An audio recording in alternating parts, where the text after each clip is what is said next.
butthots, cries, and a dark shadow falls over this troll.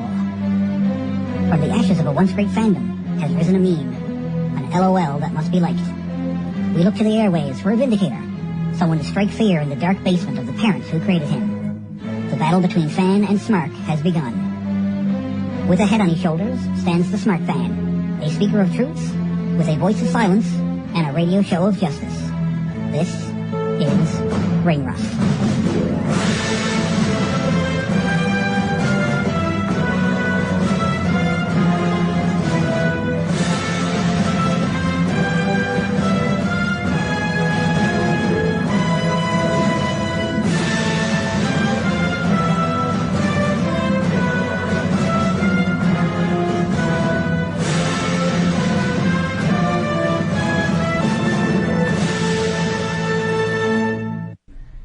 So, right now, it's on to the Slammiversary review from this past Sunday, live on pay-per-view from the Impact Zone in Orlando, Florida. They actually added another match, because I had 7 matches from the Wikipedia page, so they obviously added another match. So I'm not complaining, certainly. They added a match to what they already had advertised, and it saw Tigre Uno defeating Manic and DJ Z in a 3-way elimination match for the X Division Championship. So, yeah. And I quote, check out the TMZ of professional wrestling news. And I quote, on Facebook. All the latest news with some attitude, new and classic wrestling videos, and so much more. Can I have your attention, please? I just received an email from the Raw general manager.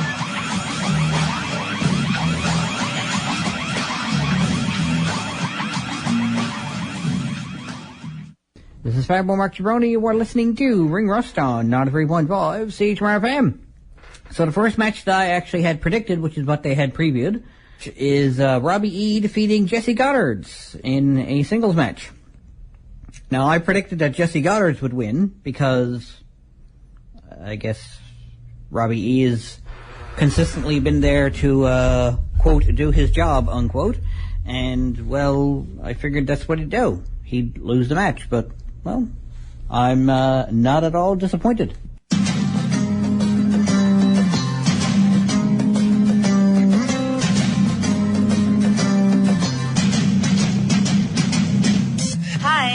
Von Dutch, and you are listening to Ring Rust on CHMR 93.5 FM.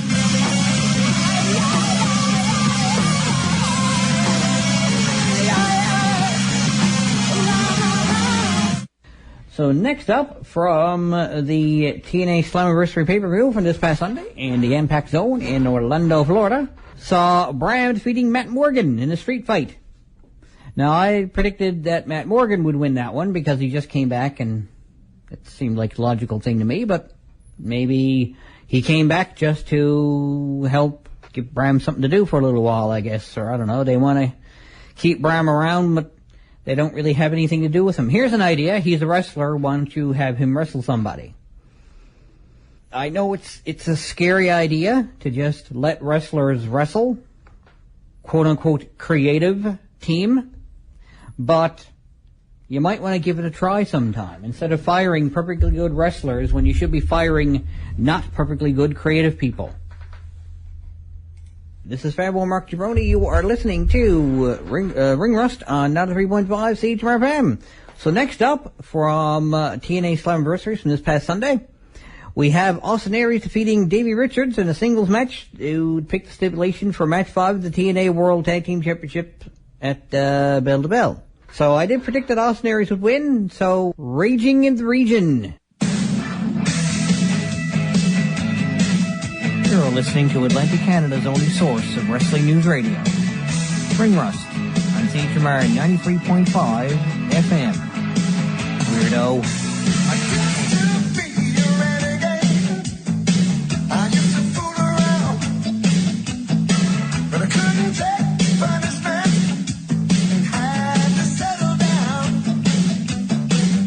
This is Fabio Mark Jabroni. You're listening to Ring Rust on 101.5 CHMR-FM. So next up, from the TNA Slammiversary pay-per-view, is the 3-on-2 handicap knockouts match, which saw Awesome Kong and Brooke Tessmacher defeating the Dollhouse of Taryn Terrell, Jade, and Marty Bell. I did predict it the other way because, again, logically, that's how 3-on-2 handicap, any kind of handicap really, 3-on-1, 2-on-1, 20-on-2, except if the 2 is Hulk Hogan and Randy Savage.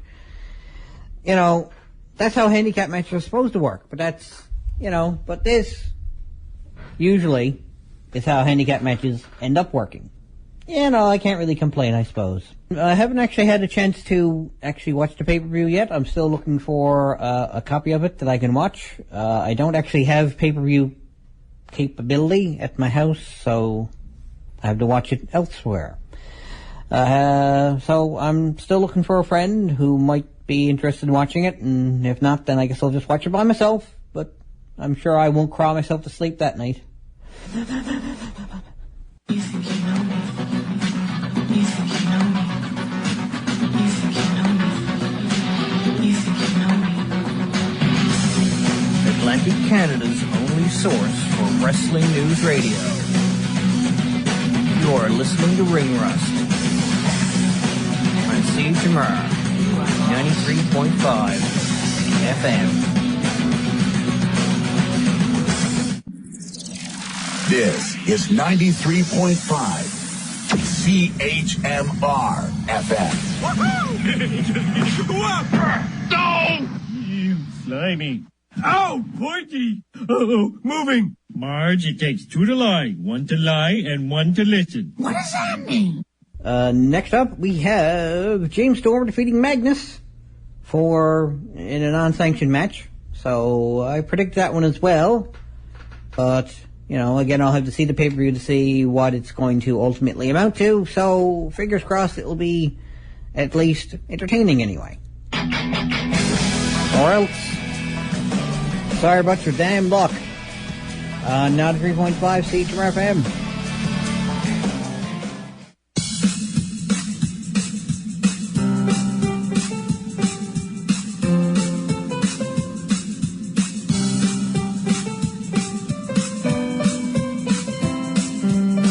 Like me on Facebook, tinyurl.com/ringrust.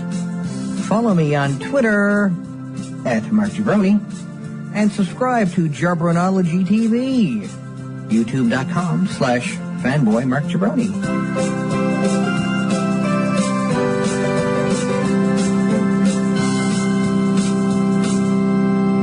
But anyway, this is Fanboy Mark Jabroni. You're listening to Ring Rust on 3.5 CHMR-FM. We got 2 more matches left from the pay-per-view from this past Sunday, live on from the Impact Zone in Orlando, Florida. So we saw Team Dixie, Ethan Carter III, and Tyrus defeating Bobby Lashley and Mr. Anderson. So what did I call them? I didn't actually take note of the name. Kenny Bobby, I think is what I was going to call them because of Legend of Ricky Bobby, Talladega Nights.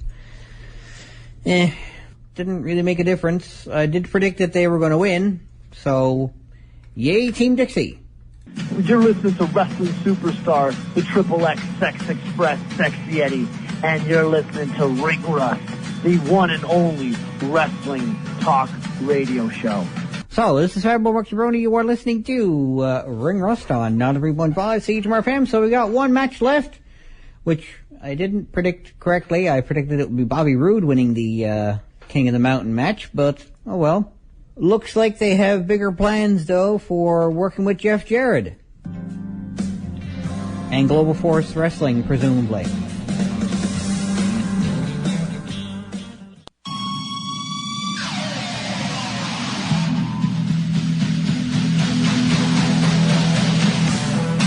Atlantic Canada's only source for wrestling news radio.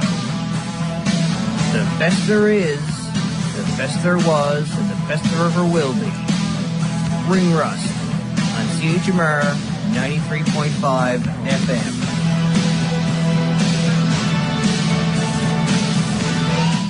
I'll make you fun size. Coming through. Sorry. Oh, that stings. I beg your pardon. Oh!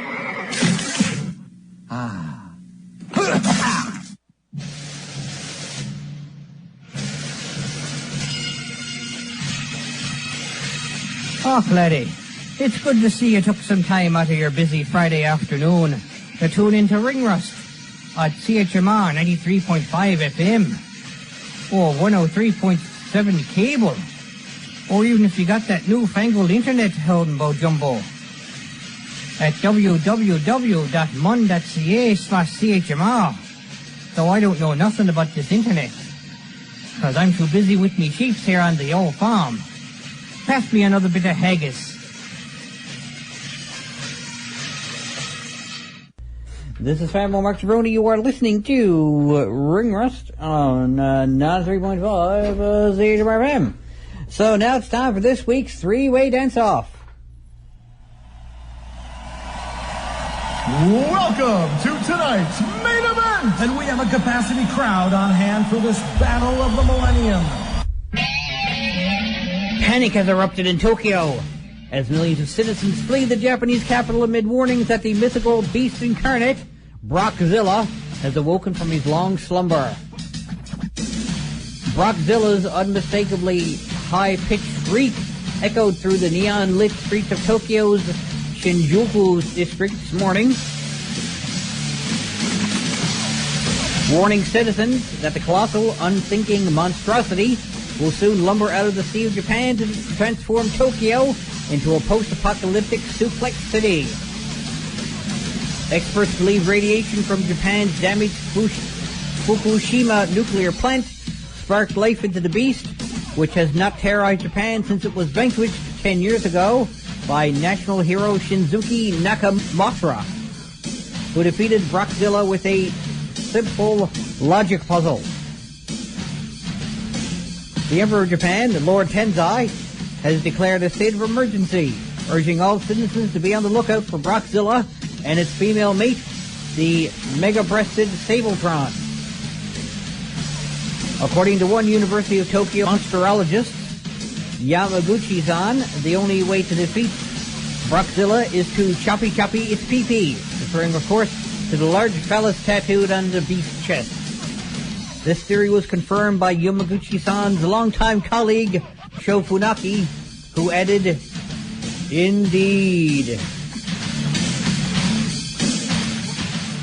And just as Brockzilla is wreaking havoc on downtown Tokyo, up from the depths of the Sea of Japan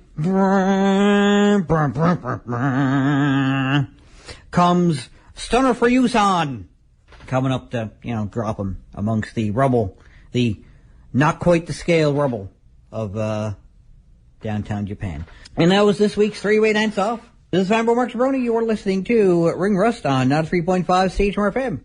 Transitioning somewhat from that to into the next story, which is not really a news story, I guess. It's something from WhatCulture.com. They seem to like doing WWE stories, so they composed their list of 10 WWE wrestlers who survived alpha gimmicks to become huge stars. It's hard to imagine Dave Bautista, one of the true WWE success stories from the 2000s, headlining WrestleMania under his former Leviathan gimmick, isn't it? Had the animal been instructed to continue performing under that oppressive gimmick, it's more likely that he would have been sent packing before WrestleMania 21 rolled around. A bad gimmick can be a career killer. Usually, WWE will only give their ridiculous ideas, and don't be fooled, they do realize they're ridiculous, to mid-card talent or those whom they don't believe are long for the WWE. Oftentimes, bad gimmicks are designated to a wrestler as a rib or a punishment for some backstage transgression. Like, say, for instance, the polka dot gimmick that Dusty Rhodes was given when he returned to WWF. Supposedly. Whether or not it's actually true, I don't know, but supposedly. That's what I've been hearing for the longest time anyway. So whether or not that's true, I don't know. WWE don't tend to give clearly crappy gimmicks to people they see main event potential in. There have been times, however, where supposedly mid-card talent, at least in the eyes of the company at the time, have managed to surpass expectation and break through the glass ceiling, becoming bona fide stars. In order to do this, they've had to overcome the stigma that was attached to them thanks to their awful gimmicks. It might have taken them a while to do so. Fans still chant sexual chocolate to former world heavyweight champion Mark Henry after all. But through sheer determination, drive and ambition, or a quick gimmick change, they have managed to do it.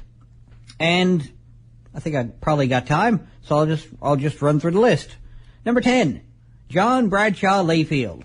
Awful gimmick, the big Texan was saddled with a couple of rubbish gimmicks in his early years with the company. He made his debut in January 1996 as Justin Hawk Bradshaw, a cowboy/mountain man gimmick where he would brand his fallen foes in ink with the letters JB. It was decidedly naff and I don't know what naff means, and didn't last a year. Unfortunately for the future world champion, things would get worse. He became a member of the New Blackjacks, a tag team with a totally past Barry Windham. That mustache just looks ridiculous, regardless of what era you're in. And how he overcame it? The former Widowmaker's injuries began to pile up in 1997, and the New Blackjacks never really got going as a team. Bradshaw meandered into mid-card for a while before he finally found a role/gimmick that suited him.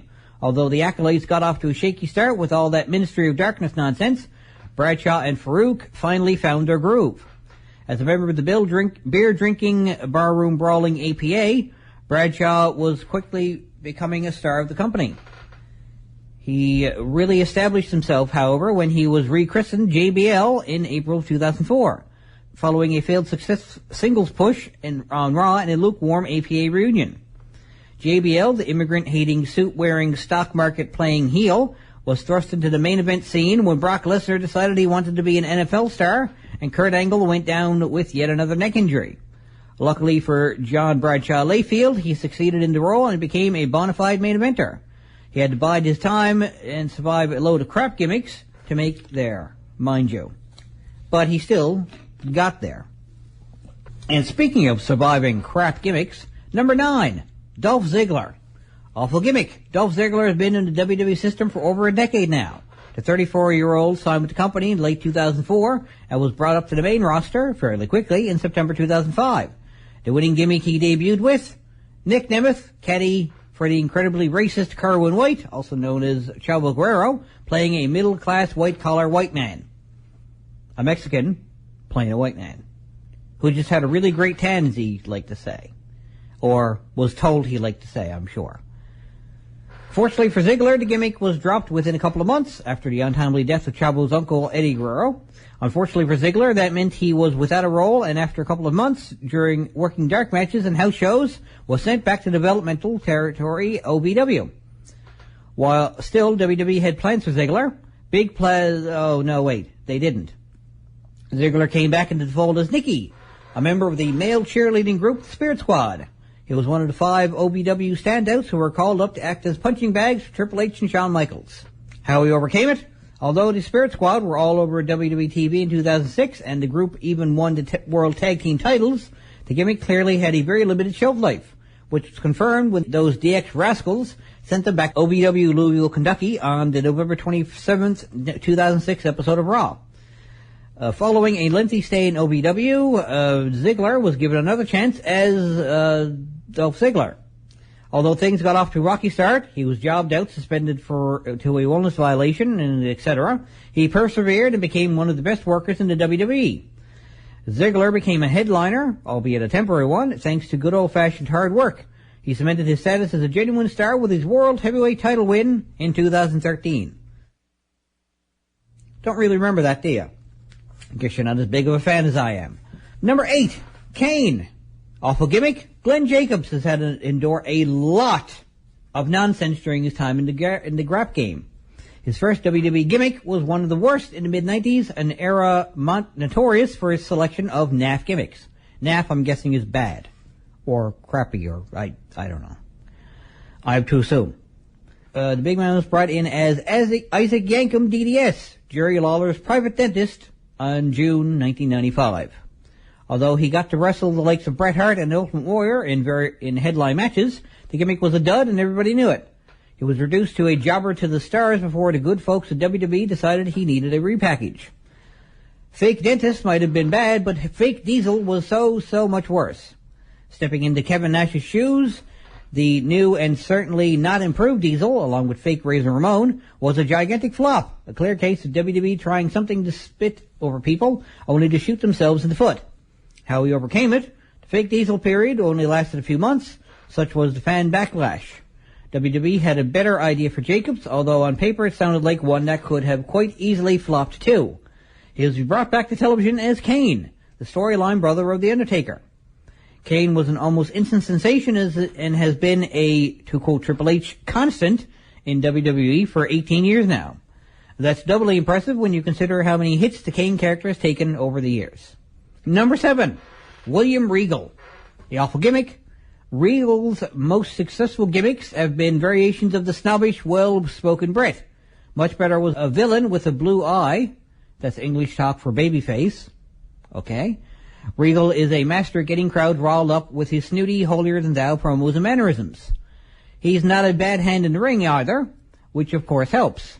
After several years of playing the blue blood in WCW, he signed with the WWE in mid-1998, and after a stint at the training camp to get into ring shape, where he broke his ankle and leg, he was ready to be called up to television with a brand new gimmick. The gimmick was that Regal was a real man's man, a hybrid builder/lumberjack, who enjoyed doing manly things, like chopping wood, hunting, and shaving with a straight razor. His debut was hyped with some unspeakably cheesy vignettes, and he came out to music which proudly proclaimed he's a man, a real man's man. How he survived it? His stay as real man's man would not be a long one, as Regal was suffering from substance abuse issues and was let go after just a few months in the role. After a forgettable spell in WCW, Regal cleaned up his act and was re-signed with the WWE. This time, the company sensibly brought him in with a gimmick similar to his early 90s WCW one. He was Commissioner Regal, a sniveling yet undeniably vicious Englishman who sucked up to authority figures. Regal was soon headlining episodes of Raw and SmackDown against The Rock and Stone Cold Steve Austin. Number 6, John Cena. Awful gimmick. Having no gimmick can be just as bad as having a terrible gimmick. In OVW, Cena played a character called the Prototype, a half-man, half-machine that had the ability to cut promos backwards. It was cheesy, yes, but it made Cena stand out and got him noticed. It's a gimmick that probably would have made some entertaining television, but clearly the WWE powers that be didn't see it that way. Instead, they brought Cena in as a white meat babyface who had no discernible characteristics. He was basically just a guy in spandex shorts who sold and won matches with a roll-up. It was as generic as they come. Cena even referred to himself as Johnny Boots and Tights during this period, since the only distinguishable thing about him was his ever-changing color of his ring gear, tailored to the hometown's sports teams. Ah, a cunning ploy. How he survived it. Cena was caught freestyling by Stephanie McMahon, Paul Heyman, and other members of on one of the bus tours during one of WWE's international excursions in late 2002. Clearly, liking what they heard, they decided to run with it from the Halloween edition of SmackDown onwards. Now, I'm just realizing now I'm not going to have time to read all of these and play the song at the end of it, so I'm going to read this one and then skip to the one I want to play the song for. Anyway, Cena went down from one of the names of the future endeavored list to being one of the most talked about performers in the company, having pay-per-view matches with the likes of Brock Lesnar and The Undertaker. He's doing all right these days, might have made some money and headlined a WrestleMania or 5. So, yeah. So now I skip past Kevin Nash at number 5, The Rock at number 4, Triple H himself at number 3, Batista, mentioned at the top of it, at number 2. And at number 1, the aforementioned WWE Hall of Famer Stone Cold Steve Austin. He was brought into WWE to be a good hand or a mechanic, that is, someone who can work with anyone and produce a decent match, but who is not in line for a major push. Austin worked mainly undercard matches as the ringmaster, literally the master of the ring, and didn't make any waves in the company. Austin knew the gimmick sucked. The fans clearly thought the gimmick sucked. The WWE were apparently indifferent. It was up to Austin to change his fortunes. How he survived it? He went to WWE management and basically told them how lame the ringmaster was. He didn't want or need $1 million man as a mouthpiece, or the $1 million championship belt either. He wanted to portray a character similar to Ruthless Contract Killer, Richard Kuklinski, I hope that's how you pronounce it, a man nicknamed the Iceman, whom Austin had watched a documentary on. He told WWE about his idea and returned with a list of names so bad, such as Otto von Ruthless, Fang McFrost, and Ice Dagger, that he and Brian Pillman could not contain their laughter. Still, Austin persisted with the idea, and when his then-wife told him to drink his tea before it went stone cold, the pieces finally fell into place. Over the next 2 years, Austin would grow into the biggest star in the business as the hell-raising, middle-finger-giving Stone Cold Steve Austin. He had a gimmick which really connected with the WWE's burgeoning 18 to 30-year-old male demographic. If he hadn't have demanded the change from the ringmaster, his fortunes, and those of the entire business, would have been a lot different.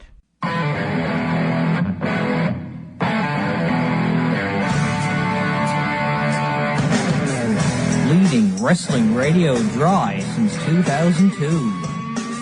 You're listening to Ring Rust on CHMR 93.5 FM.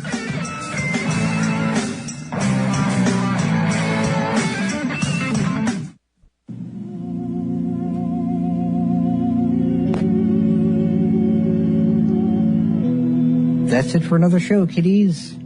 Check me out on Facebook, where you can keep track of all the news that's right on the mark, from around ringside to the latest concerts. See you at the shows. Later days.